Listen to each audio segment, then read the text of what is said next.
bakardı açılan güle. Gel koşu dülpümü alayın eli, ömürlük bin bilin bolayın beli. Yaşlarım balıkam verin bakıca, geliye geliye yarım geliye. Var bakışta canım alıp ayım geliye, geliye geliye baktım geliye. Yuvaşadan yere çık ayım geliye.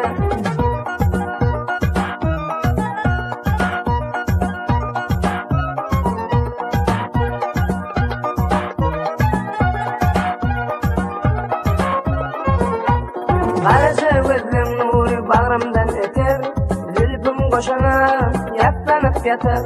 Lelem günde günden bolyarım beter, yüreğimin erkini alan bakıca. Geliye geliye yarım geliye, var bakışta canım alıp ayım geliye.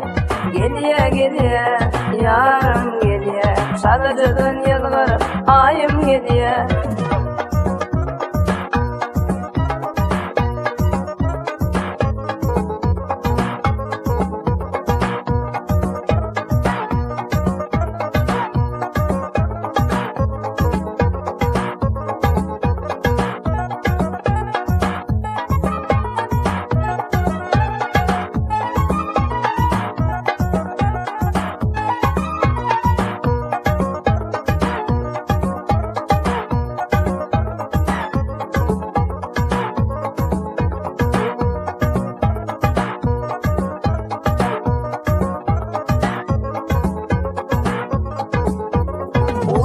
Binti yerim çekinir, ak kolunu aldım yüzük takınır. Sev aytsam nedir gerçek utanır, arzuma koşulup geliye bakıca. Sev aytsam nedir gerçek utanır, arzuma koşulup geliye bakıca.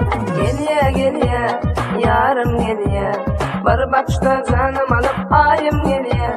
Geliye geliye yarım geliye, Oğuzun atıp yandıra yarım geliye.